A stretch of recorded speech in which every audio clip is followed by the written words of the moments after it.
Assalamualaikum warahmatullahi wabarakatuh.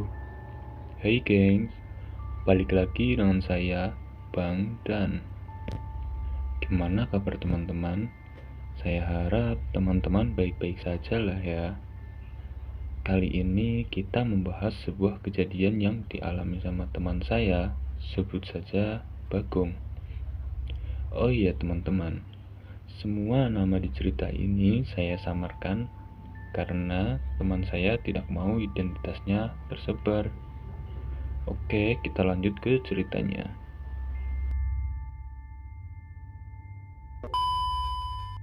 Waktu itu, pas hari Jumat Maghrib, Bagong sedang duduk sambil menonton TV. Tiba-tiba, teman Bagong pun datang yang bernama Bambang dan Isman.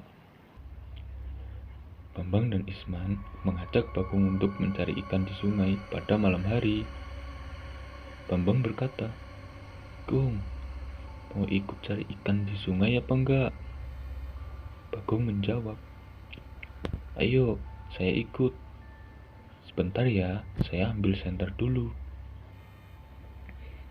Akhirnya, mereka pergi mencari ikan.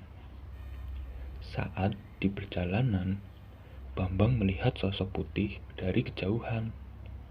Tetapi, Bambang hanya diam saja, tetap lanjut perjalanan ke sungai. Setelah sampai di sungai, mereka langsung mencari ikan dengan tangan.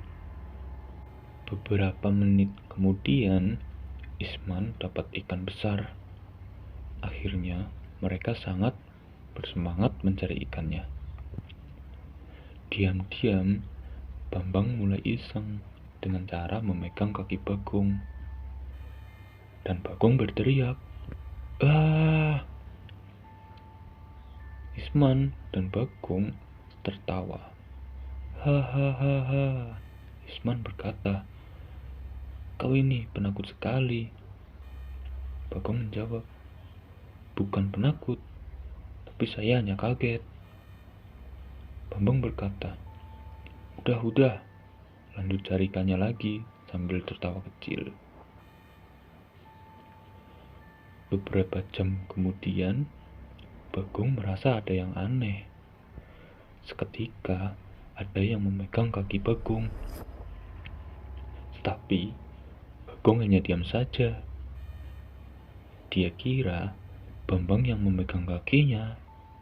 Lalu, Bagong melihat ke belakang. Ternyata Bambang dan Isman tertinggal sangat jauh. Seketika, Bambang mulai merinding dan terdiam. Setelah kejadian itu, Bagong memanggil Bambang dan Isman. Bagong berkata, "Bambang, Isman, kita pulang aja yuk." Bambang menjawab, "Nantilah, baru aja dapat sedikit." Bagong berkata, "Pulang aja yuk. Firasat saya sudah gak enak. Tadi ada yang memegang kaki saya." Isman dan Bambang tertawa. "Hahaha, mungkin cuma halusinasi aja lu, dasar penakut." Bagong merasa marah setelah diejek-ejek. Tetapi Bagong hanya bisa diam karena tidak berani pulang sendirian. Akhirnya, terpaksa Bagong mengikuti Bambang dan Isman. Seketika, Bagong tidak berani jauh-jauh dari mereka. Bagong masih penasaran yang tadi. Tiba-tiba, Bagong melihat sosok putih berambut panjang di sebelahnya. Seketika tubuh Bagong tidak bisa bergerak karena rasa takut yang berlebihan. Sosok tersebut memanggil Bagong sambil menangis minta tolong. Bagong, tolong saya kesepian." Bagong berteriak ketakutan sambil memberitahu sama Bambang dan Isman. Akhirnya, mereka semua lari ketakutan sambil berteriak, "Kuntilanak, kuntilanak." Saat di perjalanan mau pulang, mereka dihadang sama kuntilanak tersebut. Mereka hanya bisa berlari sekencang mungkin, dan akhirnya mereka pun pulang ke rumah masing-masing. Sejak kejadian itu, mereka tidak berani lagi mencari ikan saat malam hari.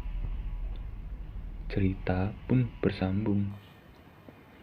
Terima kasih yang sudah menonton cerita ini. Semoga semua selalu diberi kesehatan dan kemudahan. Amin. Oh iya, jika teman-teman suka cerita ini, jangan lupa subscribe dan like. Jika kalian punya pengalaman horor, silahkan isi di kolom komentar juga ya. Saya pamit. Assalamualaikum warahmatullahi wabarakatuh.